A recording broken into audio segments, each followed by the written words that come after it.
Hola, ¿qué tal? Bienvenidos a La Pepa. Este es un programa de Canal Capital y de lasillavacía.com, donde buscamos explicar en profundidad los temas que son de interés para usted. Hoy vamos a hablar sobre la consulta antitaurina.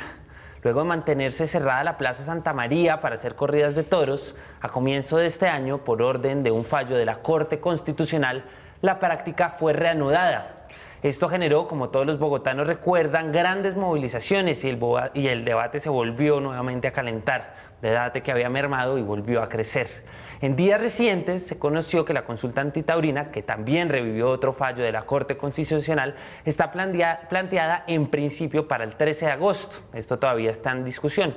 Un mecanismo que ha generado polémica por su costo de alrededor de 35.000 millones, otros dicen 45.000 millones, sobre todo si se tiene en cuenta que esta consulta no es vinculante, es decir, que el resultado que salga de ahí, así haya o no suficiente gente que vote, no obligará a adoptar ninguna medida y al final el futuro de las corridas de Bogotá quedará en manos del Congreso.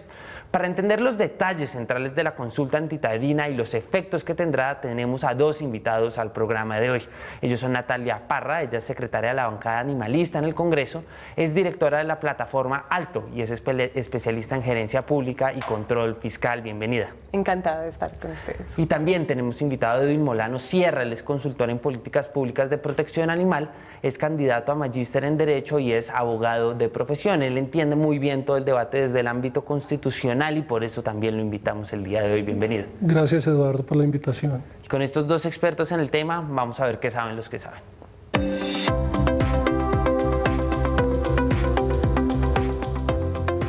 Natalia, hoy al programa no queremos caer en un debate que creo que está un poco gastado y es si debe haber corridas o no debe haber corridas, si el animal sufre o no, si es una cosa de arte o no, aunque también supongo que saldrán esos puntos en el debate.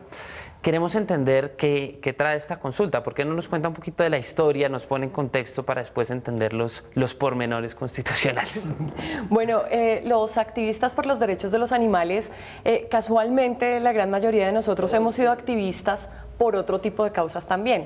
De alguna manera las causas son hermanas y algunos vienen del ámbito de los derechos humanos, otros de temas muy concretos en LGBTI, infancia, digamos, ni qué decir de lo ambiental, de movimientos estudiantiles. Entonces, de alguna manera hemos experimentado un poco lo que es la democracia en el país y lo que son, digamos, los movimientos de presión.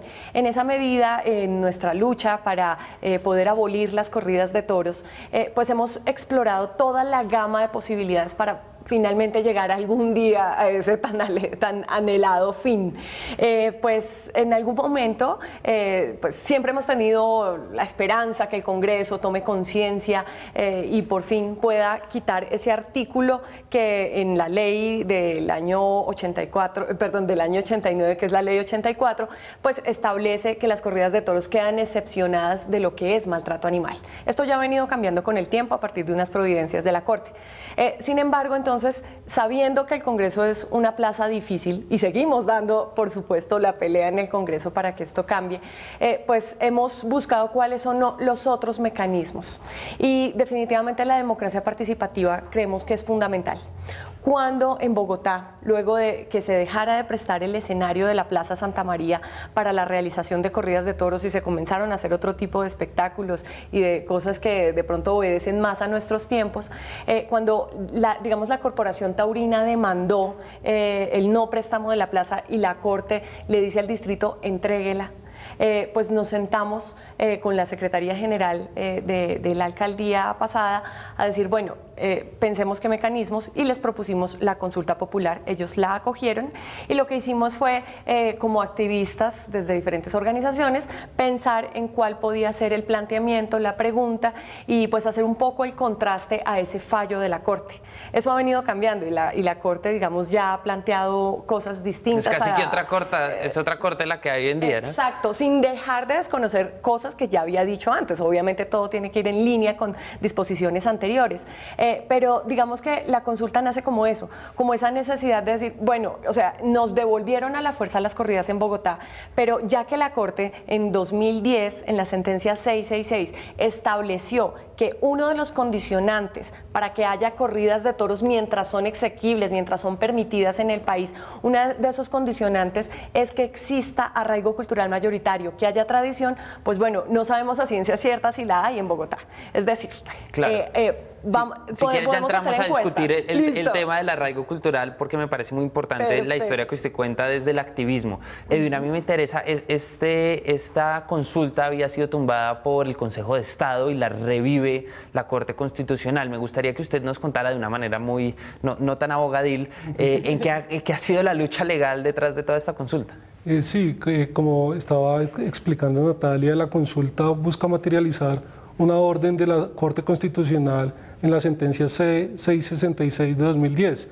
La anterior alcaldía ordenó hacer esta consulta y los opositores empezaron pues, a debatir legalmente en el Consejo de Estado pues, que esta consulta no se debía hacer, que era inconstitucional. ¿Cuáles eran los argumentos para decir que era inconstitucional? Los argumentos eran basados en unas sentencias de la Corte Constitucional que reconocen que esta actividad es una actividad cultural. Sin embargo, la Corte Constitucional en la sentencia T121 de 2017 analiza estas sentencias del Consejo de Estado que habían frenado un poco la consulta y reconoce, retomando la sentencia C666 de 2010, que la consulta se debe hacer para dar cumplimiento a esta sentencia de 2010 y también para garantizar el derecho fundamental de participación ciudadana. Entonces, lo que hace la sentencia es revisar por vía de acción de tutela, por vía de revisión, unas tutelas que se habían presentado contra ese fallo que se había dado garantizando la consulta. Entonces, cuando la anterior alcaldía ordena la consulta, la ley ordena que un tribunal administrativo analice la constitucionalidad de la consulta. Este tribunal permitió la consulta, pero los taurinos después se fueron a debate por medio de tutela y el Consejo de Estado en sede de tutela dijo que la consulta no era constitucional. Ya es la Corte en sede de revisión, es decir, como en la última palabra, la que dice que sí se materializa por medio de esta consulta tanto la orden de la sentencia C666 de 2010 como el derecho fundamental de participación ciudadana de los bogotanos. Natalia y Edwin, usted, Natalia, ahorita decía que era muy importante ir a la calle, entonces la invito a que vayamos a la calle a ver qué dudas tienen. Vamos a ver qué preguntan en la calle.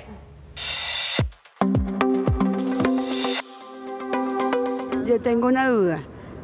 ¿Para qué se hace una consulta popular si al final quien toma la decisión es el Congreso? Natalia, esta duda que tenía esta persona que entrevistamos en la calle es una duda que mucha gente tiene y es, bueno, ¿por qué se hace esto si no es vinculante, si no obliga a nada? ¿Cuál es el sentido de esto? Sí es vinculante, porque como estaba contando anteriormente, la Corte Constitucional, digamos, cuando fue demandado el artículo que exceptúa las corridas de toros y otras de estas fiestas sobre la ley de maltrato animal, dijo, queda exequible mientras el Congreso decide lo contrario, es decir, el Congreso puede prohibirlas, pero hay condiciones. Entonces, por ejemplo, una tiene que ver con que los escenarios para estos eventos no se les meta plata si exclusivamente son dedicados a esto. Claro, desincentivar un poco la práctica. Exactamente, porque de hecho la Corte da esa orden y ahorita en el nuevo fallo insiste, el Estado debe desestimular este tipo de festejos. Pero entonces hay una muy importante y es que dice que en los municipios o distritos donde no hay arraigo cultural mayoritario, donde no hay tradición, no se pueden dar los permisos. Es decir, la función de policía que tienen las autoridades para poder decir, usted sí puede realizar este evento, este no lo puede realizar, va condicionada a eso. Pero si gana la consulta la posición que busca prohibir las corridas de toros en Bogotá, igual podría seguir habiendo corridas de toros. No, porque estaríamos demostrando que aquí no existe ese arraigo, o que a la gente le resulta indiferente, es decir, no hay arraigo, o que la gente simplemente no está de acuerdo con la actividad, ya no corresponde, digamos, a la filiación cultural de estos tiempos. Seguramente hace 100 años, si hiciéramos la consulta, pues perfectamente ganaría la postura de sí, nos identificamos y seguramente nos tocaría entender que, pues bueno, se podrían seguir dando los permisos para la realización. ¿Cuál es el papel del Congreso? ¿Qué es el pedazo que queda, Edwin? El nivel nacional, perdón. El nivel nacional. Sí, digamos, la consulta es una manifestación de la democracia participativa y la consulta sí es vinculante. es vinculante porque la ley 134 del 94 así lo define, y también la ley de participación ciudadana del 2015, y también la jurisprudencia de la Corte Constitucional. Entonces, desde un punto de vista jurídico, el resultado de la consulta sería una orden para que la administración distrital tome cartas en el asunto frente a este debate entre protección de los animales como prácticas culturales de ciertos grupos poblacionales. Pero lo que evitaría entonces sería el patrocinio de la alcaldía, pero si fuera privado, ¿se podría hacer, Natalia? No se podrían conceder los permisos para la realización, como cuando un concierto, digamos, cualquier evento no cumple con los requisitos para poderse realizar. Igual sucedería. El requisito fundamental es que haya ese arraigo cultural mayoritario. En caso tal de no haberlo, no se podría hacer en el perímetro de lo que corresponde a Bogotá. Quiero discutir esa idea del arraigo cultural mayoritario, y me parece problemático en la medida en que, pues, si hay algo que defiende la Constitución son los arraigos culturales de las minorías. ¿Por qué tiene que ser sometido a una cosa de mayorías, algo que busca proteger cosas de las minorías? Tal vez con los toros no estaría, digamos, tanto debate, pero abriría mucho más debate de algo con un pueblo afro o un pueblo indígena. Sí, son dos las razones. Una, porque cuando el Congreso examinó este tema se encontró dos derechos en tensión. Uno, que siempre ha estado predominando, que es el de las personas que se identifican con esta fiesta, entonces un derecho cultural se puede decir. Pero por el otro, el de los animales y el deber que tiene el Estado en protección de los animales. Al estar esos dos derechos en tensión, la Corte lo que dice es hay que poner un poco al nivel de este otro que siempre ha sido... Exacto, está ponderando. Entonces, en esa medida, por eso expone lo que expone, pero por otro lado también hay algo fundamental, y es que como los taurinos no son minoría, siempre han querido mimetizarse entre las minorías, ¿no? Cosa que creo que ninguno de nosotros podríamos hacer porque hemos estado de alguna manera incluidos dentro de los beneficios sociales, dentro de los derechos. Las verdaderas minorías que no vienen de la palabra de pocos, sino de aminoramiento histórico, pues los afrodescendientes, los indígenas, los LGBTI, bueno, estas comunidades que todavía tenemos una deuda histórica con ellos. Los taurinos, al contrario, son grupos poderosos que han manipulado la ley a su antojo y han podido hacer todo el lobby potentísimo, empresarios, etcétera. Pues bueno, digamos que no son minoría, y en esa medida pueden ser pocas las personas que se identifiquen con la actividad, pero digamos que no significa que estas personas tengan el derecho de hacerla, en la medida que si un conglomerado, en este caso urbano, no se identifica con la actividad y al contrario la condena, y como están los dos derechos en tensión, pues ganaría, digamos, el derecho de animal. Que la gente que le gusta los toros no es minoría por el hecho de tener poder. ¿Eso es suficiente para decir que no es minoría? Sí, es suficiente, digamos, jurídicamente hablando tampoco son minoría. Claro, eso sin tener en cuenta que esto desconoce pues que hay una tradición de familias que viven ahí, de gente pues que no necesariamente tiene poder, no sé, el sindicato de las cuadrillas de toros, pues que no está hablando pues de, usted se está imaginando el empresario, la Forí, Negret, nombres de ese estilo, pues que uno dice, bueno, pues digamos, frente a la ley tienen mucho poder, pero pues se está desconociendo también que es una tradición que ha estado mucho tiempo y que no necesariamente pertenece a esos poderosos elitistas. El concepto de minoría tiene un significado, digamos, muy particular desde el punto de vista jurídico y desde el punto de vista de la teoría constitucional. Y este hace referencias a los grupos históricamente y de manera estructural discriminados, segregados, marginalizados.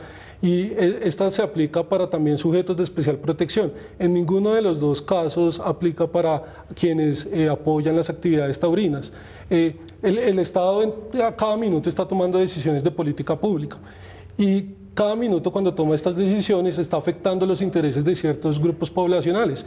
En este momento el Estado puede tomar decisiones que nos afectan a todos nosotros, digamos, decisiones de tránsito, decisiones de impuestos y demás, y eso no hace que nosotros, quienes perdemos en esa distribución de poder y de economía hecha por la política pública, seamos minorías, por el simple hecho de que nuestro interés no fue favorecido, claro, digamos, en esta decisión de política pública. Creo que hay un matiz que vale la pena meter, es el tema cultural, ¿no? Porque pues una cosa es que pongan un semáforo, seguramente se demorará un poquito más, pero creo que hay un nivel mucho más profundo que es el tema cultural de quienes consideran que esto efectivamente es una práctica que hace parte de una tradición, así sea pequeña, de la colombianidad, de la bogotaneidad, y pues además pues tiene un tema cultural que pues difiere mucho de la política pública tradicional del semáforo, ¿no, Natalia? El tema cultural no es inmutable. Digamos que si todavía hiciéramos sobrevivir toda una serie de actividades culturales que realizábamos hace unas cuantas décadas, pues digamos esto sería bastante complejo, porque recordemos y salgámonos un poco de nuestras fronteras. Claro. En Francia en algún momento fue cultural y fue arraigado quemar gatos en una plaza delante de todo el mundo. En algún momento pues teníamos no solamente la Inquisición afuera, sino la Inquisición acá, y hacía parte de un patrón cultural, y había gente que inclusive estaba bastante vinculado a eso. Sin embargo, como las poblaciones cambian, las moralidades emergen, digamos, hay moralidades emergentes, pues todo eso hace que también tengamos que cambiar nuestros patrones culturales. Seguramente hay personas que se quieran anclar a ciertas formas de quehacer cultural, pero también es precisamente el llamado desde esas nuevas moralidades a que esas cosas cambien. Nosotros inclusive no nos oponemos en medida estricta a ciertos aspectos de la tauromaquia. Nosotros siempre hemos planteado que si los taurinos quieren tener un museo de la tauromaquia donde exalten al toro, porque además dicen que la tauromaquia es exaltar al toro, uno no entiende cómo exaltan a alguien después matándolo, y bueno, pero bueno, es su concepción cultural. Pero digamos que no nos oponemos a los museos. Ellos han dicho que la tauromaquia inspira arte, ha inspirado pinturas, poemas, bueno, la guerra también. Sin embargo, no quiere decir que estemos reproduciendo la guerra para poder generar esas expresiones artísticas. Entonces también no nos oponemos al toreo de salón. Si alguien con un carrete quiere, con una forma de un toro y alguien quiere hacer los pases, que son pases bonitos, ni más faltaba, hay una estética en ello, lo pueden hacer. A lo que nos oponemos es a la corrida de toros como tal, al espectáculo. A la muerte del animal. Y a la corrida como tal, porque claro, el hecho de que lleven, digamos, existe un punto intermedio que también la Corte ha propiciado, ha planteado, que es que se haga la corrida sin que se lastime el animal. Y hay proyectos de ley circulando en ese sentido. O sin la muerte pública, como sucede en Portugal. O como pasa en Portugal, que es terrible, porque además pues al animal lo torturan en la plaza, lo sacan y toca esperar una decisión administrativa de ahí a que sacrifiquen el animal, es terrible. Pero también hay unos proyectos circulando con, digamos, personas a favor, personas en contra, donde se plantea pues que al toro lo lidien, no lo lastimen, pero por supuesto también hay maltrato animal de por medio. Podría ser un paso intermedio. Lo que sucede es que los mismos taurinos se oponen porque han planteado, y esto ha dejado de velado, claro, ha dejado de velado que les gusta ver es la sangre, la muerte del animal. Entonces, digamos que, insisto, digamos, esto es un tema de dialéctica, es un tema donde pues la cultura cambia y en esa medida Natalia, podemos ¿por qué, y Edwin, por qué no incluyen otras formas de maltrato animal como las peleas de gallo en esta consulta en particular? Yo qué sé, los mataderos de carne, tantos otros. Yo creo que, digamos, el hecho de que sea este tema particular viene de la lucha política del movimiento animalista, y a pesar de que no se enfocan solamente en este tipo de maltrato, pues ha sido una de las banderas pues históricas, y ya Natalia nos explicará. Y este tipo de debates es muy importante, porque si no fuera importante no se llegaría a este punto de decisión de política pública o este punto de debate, porque pues todos tenemos preocupaciones particulares frente a un tema o un aspecto social, pero no todas nuestras preocupaciones llegan como a volverse una consulta popular. Entonces esto muestra también como el cambio de moralidad que ha ido surgiendo en Bogotá y en todo el país frente a la protección animal, que también ya se ha visto reflejada con digamos, la nueva jurisprudencia de la Corte Constitucional, que dice que hay un deber constitucional de protección animal. Entonces, el hecho de que esta nueva moralidad emergente, que ya se ha ido consolidando en los últimos años, genera que esta consulta se haga sobre este punto específico. Claro, déjeme que le insista, ¿por qué no lo otro? ¿Por qué no meten lo otro? Yo creo que ya es una lucha política que han hecho los animalistas, y Natalia quizás tenga más. Por practicidad. ¿Qué más quisiéramos nosotros, pues, no sé, que poder llegar y decir, de una vez acabemos con todas las formas en que los animales son explotados, como dice bien la ley y lo que recientemente también discutió la Corte, la ley de maltrato injustificadamente. Animal. Exacto, en la ley de maltrato animal introdujimos el término de injustificado. Hay algunas formas, obviamente, en que los animales sufren, si los está, sí, por ejemplo, por supuesto, la mayoría de animalistas, o unos cuantos, somos vegetarianos y otros cuantos son veganos, pero eso es una postura personal personal, o sea, es algo que no podemos imponer. Sin embargo, hay muchas formas, en la misma producción de animales para consumo, hay formas en que los animales pueden tener una vida digna y por eso muchos países han avanzado en, exacto, en poder tener a los animales en condiciones de bienestar. Tema pero una cosa muy importante bueno. de esta consulta, Natalia, y perdón que la interrumpa, Sí, pero sí. no tenemos demasiado tiempo, y es el tema del umbral. Y esto ha sido todo un tema en discusión de cuándo debería ser la fecha de este. Para que esta consulta sea vinculante en los aspectos que usted me dice, no nacional, pero bueno, las particularidades que usted ya explicó, se necesita que 1.8 millones de ciudadanos participen. ¿Qué tan posible es hacer eso, Edwin?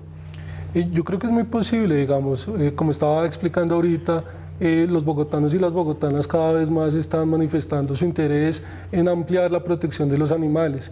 Y digamos, una experiencia personal, yo he sido jurado de votación y las últimas veces que se ha manifestado que ya había una consulta antitaurina, los ciudadanos a veces preguntaban, deme la papeleta antitaurina, y yo les tenía que explicar como, no, todavía no se ha implementado, pero esto ya es una prueba, pues en este ejemplo así tan particular, de que cada vez más los bogotanos y bogotanas están muy preocupados por este tema. Entonces yo creo que digamos la votación sería masiva y podría exceder este umbral, pero estoy de acuerdo en que ahorita la fecha que se ha planteado, el 13 de agosto, si no estoy mal, es un poco problemática porque coincide con las pruebas ICFES. Entonces, como todos sabemos, pues todo el mundo va a estar pendiente de que los hijos y las familias... Una cosa que mueve mucho a las juventudes, Natalia, ¿se va a lograr ese umbral? Bueno, sí. digamos, usted quiere que sí, me va a decir que sí, pero ¿qué tan fácil es? O sea, digamos, en términos prácticos, porque una de las críticas ha sido, hombre, no metan esto en las elecciones del 2018, pues porque es un poco hacerle un poquito de trampa. Estoy haciendo el argumento que mucha gente dice a la consulta. No sería auténtico, la gente no iría a votar por la consulta, sino iría a votar por presidencia. Sí, es un reto, por supuesto, muy, muy grande y, por supuesto, en el activismo a eso nos dedicamos, ¿no? A veces a luchar por cosas que parecieran imposibles. En este sentido, estamos hablando de términos de cuantía, ¿no? Entonces, pues es un reto, tendremos que salir a hacer mucha campaña. Por supuesto, si se hace en el marco de unas elecciones ordinarias, no solo está ese ahorro para el erario, sino que también es la garantía. Algunos lo ven como bien planteados ahí, como si fuera una trampa, pero no. Recordemos que cuando un ejercicio electoral se hace por fuera de todo este mecanismo, pues por supuesto la gente no va a estar informada. Puede pasar que mucha gente ni siquiera sepa que el domingo anterior hubo una elección sobre algo que le interesaba y simplemente no salió a votar. Es un poco por la garantía del voto. Si bien hay personas que van a presentar el ICFES, por ejemplo, y no tienen la edad de votar, si son dinamizadores dentro de su familia. Entonces, definitivamente, por costos y por garantía para la ciudadanía, el que no quiera, pues no pide el tarjetón, porque hay que pedirlo además. Si a alguien se le olvidó y se fue del puesto de votación, bueno. Exacto. Natalia Edwin, vamos a la pepa de este asunto.